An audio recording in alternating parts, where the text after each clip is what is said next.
மாதிரி ஒரு government elementary ஸ்கூல்ல நானும் ஒரு அரசு எலிமெண்ட்ரி ஸ்கூல்ல படிச்சுவேன். நான் கவர்மெண்ட் ஹாஸ்டல் அந்த மாதிரி குட்டி பையன். நான் இப்பயே இப்படி குட்டையா இருந்தேன்னா 1வது படிக்கும்போது எப்படி இருப்பேன்னு பாத்துருக்கேன். எப்படி இருந்திருப்பேன்? இவ்வளவு தண்டி இருந்திருப்பேன், அரை டிக்கெட் மாதிரி இருந்திருப்பேனா? ஆமா. நான் இப்படி ஒரு கவர்மெண்ட் ஹாஸ்டல்ல 1வதுல இருந்து SSLC வரைக்கும் கவர்மெண்ட் ஹாஸ்டல்ல தான் படிச்சேன். அது மாத்திரம் காலேஜும் அதே மாதிரி தான், கவர்மெண்ட் ஹாஸ்டல் கவர்மெண்ட் காலேஜ் தான். எல்லாத்தையும் படிச்சு முடிச்சுட்டு கடைசியில என்ன செஞ்சேன்னா காரைக்குடி அழகப்பா யூனிவர்சிட்டியில என்ன செஞ்சேன், காலேஜ்ல ப்ரொஃபஸர் ஒர்க் பண்ணேன். அங்க இருக்கும்போது உங்களை மாதிரி பிள்ளைகளுக்கு உதவி செஞ்சுட்டு இருந்தோம்.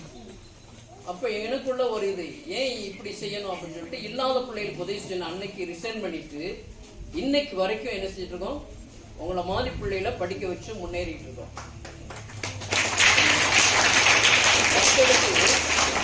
2000 என்னுடைய மனைவி எனக்கு கிடைச்சா.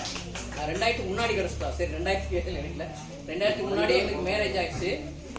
ஆனா 2000 ஒரு குட்டி பிள்ளை பிறந்து 3 நிமிஷம் இருக்கும், 5 நிமிஷம் தான் இருக்கும் அந்த குட்டி பிள்ளைக்கு. அந்த குட்டி பிள்ளை பிறந்தோடனே அவங்க அம்மா இருந்து போயிட்டாங்க. இது பொம்பளை பிள்ளைனால யாரும் ஊர்ல இருந்து யாருமே அடக்கம் பண்றதுக்கு வரல. அப்புறம் நாங்க தான் அடக்கம் பண்ணிட்டு அந்த பிள்ளையை தூக்கிட்டு வந்தோம். இவ டீச்சர் தான், டீச்சரா தான் ஒர்க் பண்ணிட்டு இருந்தா. அப்ப மெடிக்கல் லீவ் போட்டுக்கிட்டே பிள்ளைய பார்த்துனாரு. இன்குபேட்டர் நாங்களே ரெடி பண்ணோம். ரொம்ப வெயிட் கம்மி, இந்த விளந்து யாரும் கொஞ்சம் இந்த கையில தான் விளந்தா இருக்கும் அந்த பாப்பா. அப்புறம் அப்படியே இருந்துட்டு இருந்தோடனே கடைசியில் இவன் நான் வேலையை ரிசைன் பண்ணிட்டு நானும் வந்துடுறேன். நான் சொல்லலை, வேலையை ரிசைன் பண்ணு சொல்லலை, அவளா வேலையை ரிசைன் பண்ணி 2000 ரிசைன் பண்ணவ. அன்னைக்கு இருந்து இன்னைக்கு வரைக்கும் என்னுடைய பிள்ளைகள் எல்லாத்துக்கும் சமையல்காரமா எனக்கு பாராட்டு கொடுக்குற காரணம், அத்தனை பிள்ளைக்கு சமைச்சு போடுற அந்த அம்மாவுக்கு பாராட்டு கொடுத்தது ரொம்ப நல்லது. அது மாத்திரம் என் பிள்ளைகளுக்கு குட்டி பிள்ளைகள் இருந்து பெரிய காலேஜ் படிக்கிறவங்க, நர்சிங் படிக்கிறவர்களுக்கெல்லாம் அவங்களுக்கெல்லாம் என்ன கற்றுக் கொடுக்குறீங்கன்னா, 2 பென்சில் இருந்தா 1 மற்றவங்களுக்கு கொடுத்து பழகும், 2 நோட்டு இருந்தா 1 கொடுத்து பழகும், 2 ட்ரெஸ் இருந்தா 1 இல்லாதவங்களுக்கு கொடுக்கணும் அப்படிங்கிற தாட்ஸ் அவங்களுக்குள்ள இன்புட் பண்ணி இன்னைக்கு வரைக்கும் என் பிள்ளைய சேர்த்து வச்சதுதான் உங்களுக்கு நாங்க கொடுத்துருக்கோம். 3 மாசத்துக்கு 2 ஸ்கூலுக்கு மெட்டீரியல் ரெடி பண்ணி கொண்டு போய் கொடுக்குறோம். இது மாத்திரம் இல்ல, ரொம்ப இந்தியலான வில்லேஜ்ல வயது முதிர்ந்தவங்க, அப்ப கணவன் இல்லாதவங்க, அப்படி கைவிடப்பட்டவங்களுக்கு ப்ரொவிஷன் பலசரக்கு ஜாமான் அரிசி கொண்டு போய் கொடுத்து விட்டு போனாங்க. அந்த 3ல 1 பங்கு இவங்க தான் எடுத்து வைப்பாங்க. இதெல்லாம் எங்க இருந்து யார்த்தையும் நாங்க என்ன செய்யறதுல கை நீட்டி இன்னும் நாங்க வாங்கினதில்லை. என் பிள்ளைய கொடுக்குறாங்க, அதை வாங்கி உங்களுக்கு கொடுக்குறோம். புரியுதுங்களா? அதனால நீங்க இந்த வயசுலயுமே நீங்க கிவிங் டெண்டன்சி, கொடுக்கக்கூடிய ஒரு மனப்பான்மை உங்களுக்குள்ள வரணும். உங்களுக்குள்ள இருக்கக்கூடிய நீங்க பார்க்கணும். Neighbourhood you must see for yourself. உனக்கு அருகில இருக்கிறவங்கள நீ என்ன செய்யணும், பார்த்து பழகணும். அந்த பிள்ளைக்கு பேனா இல்லையா, ஐயோ நான் என்கிட்ட 2 பேனா இருக்கு, எழுத கொடுக்குறேன், 2 பென்சில் இருக்கு, வாங்கிக்க. அப்ப அப்படிங்கும் போது நம்மளுக்குள்ள உறவுகள் என்ன செய்யும், பலப்படும். நம்மளுடைய உறவுகள் நம்ம இன்னைக்கு படிச்சு இதோட முடிஞ்சு போறது இல்ல. அடுத்து உன்னுடைய வாழ்க்கையினுடைய கடைசி 8 வரைக்கும் நீ நினைச்சு பார்த்தா உன்னுடைய நண்பனுக்கு செய்த உதவி கடைசியில நினைச்சு பார்க்க வரும். ஆனா கவர்மெண்ட் ஹாஸ்டல்ல எனக்கு போட்டுக்கிறதுக்கு ட்ரௌசர் சட்டை எல்லாம் கிடைக்காது. அண்டா கணக்கா ஒரு காக்கி ட்ரௌசர் கொடுப்பாங்க. சட்டை ஜாக்கெட் மாதிரி தண்ணியில முக்கணும்னு இவ்வளவு தண்ணி சுருங்கி போகும். என்னுடைய பசங்க கூட என் கூட ஃப்ரெண்ட்ஸ் சட்டை கொடுப்பானுங்க, வெள்ளி சட்டை, காக்கி பேண்ட், ட்ரௌசர். அவங்களாம் அப்படி கொடுத்து வந்ததுனாலதான் நான் படிச்சு இந்த அளவுக்கு நிக்கிறேன். அம்மா இவங்க நீங்க கொடுத்து பழகுங்க, ஒருத்தர் அன்பு செலுத்துங்க. ஏற்ற வித்தியாசம் பார்க்க கூடாது. ஐயோ இந்த அக்கா கருப்பா இருக்காங்க, இந்த பிள்ளைக்கு நான் மூக்கு ஒளிக்கிட்டு இருக்கு, அதை பார்க்கவே பார்க்க கூடாது. உங்களை பார்க்கும் போது அவங்கள பார்க்கணும். உனக்கு எப்படி அப்படி வேர்த்தோனே கட்சி வச்சு தொடக்கிறிய, பக்கத்துல பார்க்கும்போது கட்சி வச்சு தொடக்கணும். ஐயோ அந்த குட்டி பிள்ளைக்கு மூக்குள்ளதே நீ போய் தொடக்கணும். அந்த குட்டி பிள்ளை ட்ரெஸ் அழுக்கா இருக்கே நீ போய் தட்டி விடணும். அந்த குட்டிகளை சாப்பிடும் போது சிந்திரிச்சே அப்படின்னு நீ போய் என்ன செய்ய சிந்தணும். அப்படி இருந்து வளர்ந்ததுனால இவன் 68 பிள்ளைகளுக்கு இன்னைக்கு சுவராக்கி போட்டு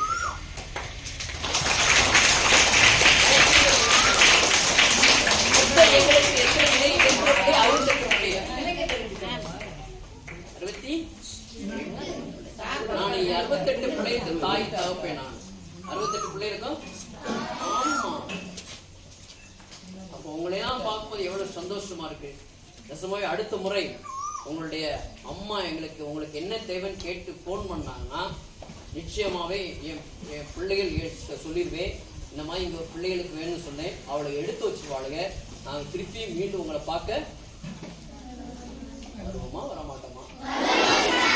வரும்போது மாத்திரம் இல்ல, எஜுகேஷன் லெவலில் என்ன சொல்ல ஹைலைட் பண்ணணும். உனக்குள்ள இருக்கக்கூடிய கல்வி திறமை என்ன செய்யணும், அதிகப்படுத்தணும்.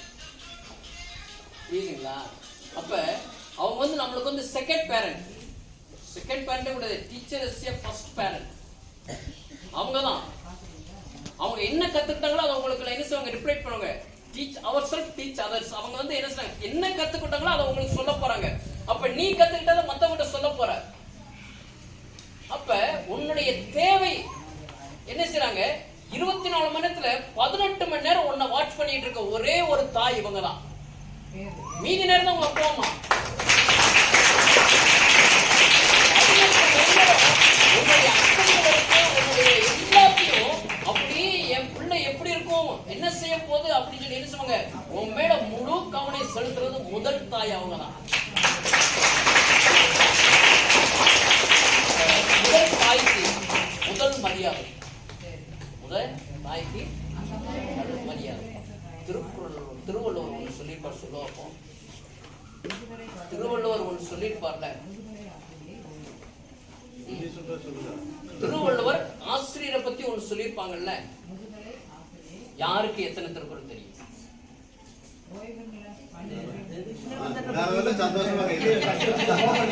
சரி, 50 திருக்குறள் தெரியுமா?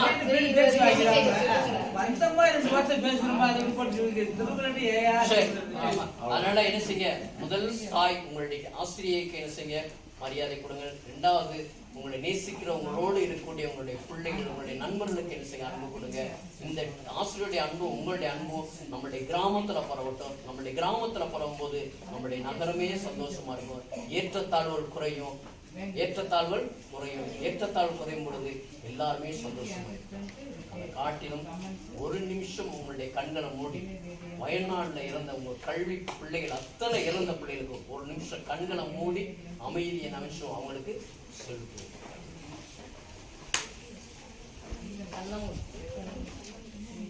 வயநாட்டுல நிலச்சரிவுல இறந்தாங்க இல்லையா, அவருடைய ஆத்மாவெல்லாம் சாந்தி அடையும் சொல்லி போட்டு மனமாற இறைவனை நம்ம வேண்டிக்கணும்.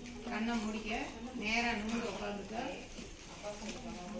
மனசுலயே இறைவா, வாயில சொல்லப்படாது, மனசுலயே சொல்ல. அது இறந்த ஆத்மாவை உங்களுடைய பாத நிலையை அடைந்து பேரின்பம் அடையட்டும். அவருடைய உற்றார் உறவினர் அனைவருக்கும் அந்த ஆறுதலையும் மனசாந்தியையும் கொடுப்பீராக. அவருடைய துக்கமெல்லாம் நீங்கி வாழ்க்கையில் மறுபடியும் மகிழ்ச்சி உண்டாவதற்கு உங்களுடைய பேரருள் துணை புரியட்டும் அப்படின்னு சொல்லி மனசுலேயே வேண்டும். கண்ணை முடிக்க சொல்லும்போது தரும்.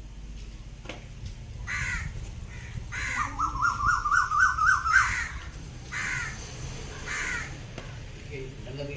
வாழ்க வளமுடன் வாழ்த்துகிறோம்.